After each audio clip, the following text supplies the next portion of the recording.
Ya, kembali ke Q&A sebelum nanti kita lanjutkan ke Bang Hensat, Kang Ronald dan juga Mbak Tejo untuk nanya-nanya lagi ke bintang tamu. Ini ada sedikit tes aja, teman-teman. Nanti tolong disambung dengan bebas kalimat yang saya memulai tapi Anda semua yang mengakhiri. Oke, bisa nanti bintang tamu atau tiba-tiba saya lempar ke panelis ya. Oke, panelis jangan seneng dulu, jangan kita lempar lagi. Kok gitu konsepnya? Oke ya, Aco, menjadi komedian enaknya? Lucu semua. Ketawa dibayar. Ketawa dibayar. Iya. Cak Lontong, orang bilang hidup komedian selalu bahagia, padahal Nggak seperti itu, lebih bahagia. lebih bahagia. Kok jadi bijak sih? Cing Abdel, Kan lucu. kalau semua orang bisa bercanda, dunia ini Bercanda terus. bercanda terus. Aco, momen menegangkan buat komedian adalah ketika Ada setan. ada setan. Kenapa? Ya kan Pernah? tegang dong. Emang setan itu ada? Ada. Ada. Pernah lihat setan?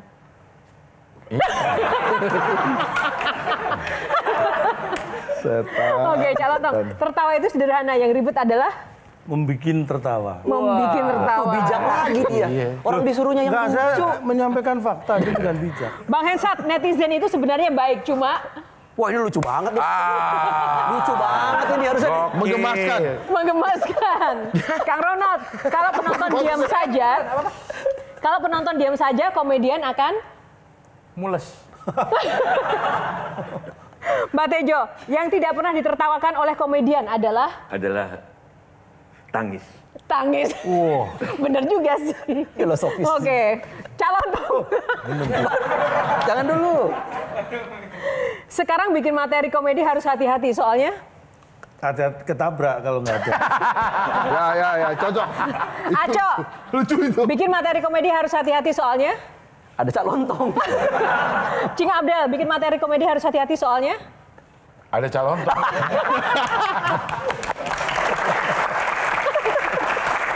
Aduh. Oke. Aduh capek. Bang Hensat gantiin dulu lah. Persaingan. Itu ada nggak sebetulnya di dalam dunia komika tuh?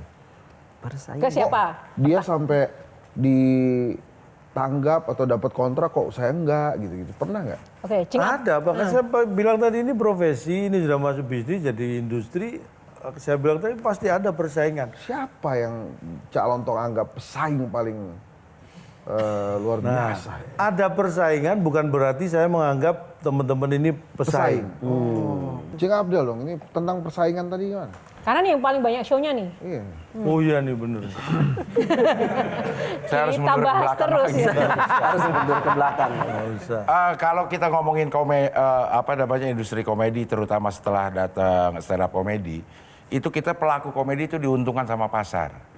Pasar yang saat itu mencari orangnya, bukan kita nih. Pasar sedemikian luas sehingga pasar sendiri yang nyari. Kalau gue pengen cari yang bikin mikir, Cak Lontong. Pasar mana ini? Pasar Pramuka. Kalau nggak salah. Udah nggak ada. Udah nggak ada ya. Udah nggak ada. Kan beli burung di sana. Oh iya. Oh yang tempat burung. Tempat burung. Bukan yang tempat bikin itu. Jadi pasar yang mencari. Pasar yang mencari. Kalau menurut saya ya, pada saat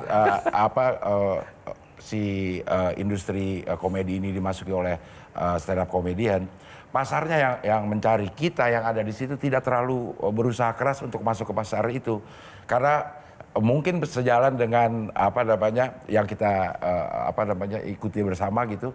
Akhirnya kita punya persona masing-masing. Yang saat itu ceruknya masih kosong gitu. Ya. Jadi pasar tuh akhirnya kalau gue pengen cari yang ngomongin anak muda cinta-cintaan Radit. Kalau mau ngomongin politik ada Panji. Kalau mau ngomongin Betawi ada beberapa komika Betawi. David. Jadi pasar yang cari pada saat itu, sehingga persaingan kayaknya nggak terlalu berasa deh saat di awal-awal gitu. Mungkin terbawa sampai sekarang gitu, karena kita masuk dengan persona kita udah tahu pasar kita di mana, jadi kita bisa konsentrasi untuk ngasah diri aja gitu. Tapi meskipun demikian, profesi stand up comedian atau komika ini akan bertahan lama nggak sih? Mungkin Aco bisa jawab, karena kan Aco juga banyak profesi nih. Aku sih ngelihatnya kayaknya sih enggak ya, karena justru kita baru mulai nih. Indonesia punya salah satu jenis komedi yang komedinya tuh harus selalu relevan dengan zaman. Artinya dia akan ikut terus tuh dengan zaman. Tidak harus selalu seperti sebuah satu kesenian yang baku, yang formatnya sama terus gitu. Bisa berkembang terus. Makanya kalau aku sih ngerasanya kayaknya nggak akan jadi tren sesaat dan setidaknya udah berjalan. Setuju nggak kalau ada kata-kata begini, makin stres publik, makin aman profesi komika? Oh iya dong. Karena kan komedi lahir dari keresahan. Semakin resah, makin banyak dong yang bisa dibahas. Makin bisa relate kita dengan lawakan-lawakan itu karena ya semua mungkin merasakan gitu. Berarti Indonesia materi nggak habis-habis ya? Oh iya dong. Setiap hari ada materi terus ya? Alhamdulillah. Kita kan? Materi nggak habis, uang kayaknya. Iya. Materi nggak habis tapi materi habis. Iya, iya. Iya. Materi habis tapi materi. Berarti kalian kayak tukang tambal ban yang masang ranjau itu. Yang masang ranjau maksudku, tukang tambal ban. Berharap ada ban pecah terus. Berharap sih enggak ya, karena kan sebetulnya Karena kita nggak usah nunggu ada yang nebar. Nggak usah bela diri gitu dong. Maksudnya Ini dijawab, bela. kita nggak Kalau bela diri tuh begini. nggak nebar ranjau, udah ditebarin sama orang. Kayak Iya. yang nebarin.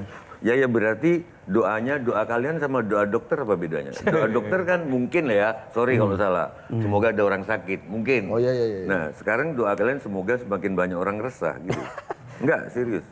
Doanya semoga semakin banyak orang kaya sehingga resah nggak resah dia senang kalau dihibur sama pelawak. Bagaimana kalau misalnya jokes kalian, lelucon kalian melukai orang, melukai perasaan orang? Kalian nggak pernah tahu kan? Kita mungkin menganggap lucu. Dari 1.000 orang yang ketawa kan kita nggak tahu ada 5 orang yang sakit hati. Ya, kalau misalnya ada yang hal seperti itu, bebannya kan, apakah itu jadi beban buat kalian atau kalian nggak mau peduli? Apakah itu tanda kegagalan berempati atau emang gue berani secara artistik ngomong aja dulu, yang penting orang ketawa. Pernah memikirkan itu nggak sih bahwa kayaknya takutnya ada orang yang sakit hati deh sama jokes ini gitu? Kalau saya selalu mengawali minim salah satunya dengan pertanyaan itu kepada diri saya. Makanya bukan berhati-hati, tetapi saya menciptakan atau bukan menciptakan. Membuat karakter saya itu memang orang karakter yang terkesan seperti itu. Tapi itu pun saya pernah ngalami off air, tiba-tiba setelah saya off air didatangi seorang perempuan datang ke saya dan komplain dengan materi saya. Minta tanggung jawab. Minta tanggung jawab. Tanggung jawab lawakan gitu. Ya. Oh ya. Tanggung jawab. Ya itu ya, harus diluruskan. Setelah mendengar lawakan selama 9 bulan 10 hari, kenapa dia nggak ketawa? Gitu. Spesifik ya waktunya. Kayaknya itu nggak komedi deh kalau 9 hari. Lebih ke HPL itu. Makanya kalau saya bicara tentang anak, saya selalu mengasosiasikan bahwa itu anak saya. Berbicara tentang wanita, saya selalu melandasi itu dengan istri saya. Ya. Dengan cara itu pun ada yang komplain, merasa bahwa Anda dia menganggap bahwa dia mengandung perempuan. Tapi saya dengan satu pertanyaan dan dia akhirnya berhenti untuk komplain karena apa? Dia merasa bahwa materi saya itu menyudutkan perempuan bla bla bla bla bla. Terus saya tanya, "Loh, Anda istri saya?" Iya. Iya. Oh istri loh. Oh iya. Bukan. Nah, dia menjawab enggak. Iya kan? Yang saya bicarakan tadi siapa? Istri saya kan. Anda bukan istri saya, kenapa tersinggung? Atau jangan-jangan Anda ingin jadi istri saya? Akhirnya dia malah pergi akhirnya. Ya. Saya berusaha seperti itu. Makanya saya itu lebih baik kalau saya mau memukul orang ya saya pukul saya atau orang-orang yang relatif tidak akan komplain. Pernah kepikiran begitu nggak untuk ngangkat murid gitu? Kayaknya enggak ya. Tapi Aco bisa bikin 2 filmnya sukses.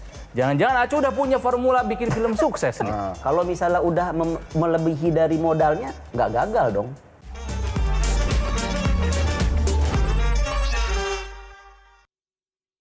Jelajahi cara baru mendapatkan informasi. Download Metro TV Extend sekarang.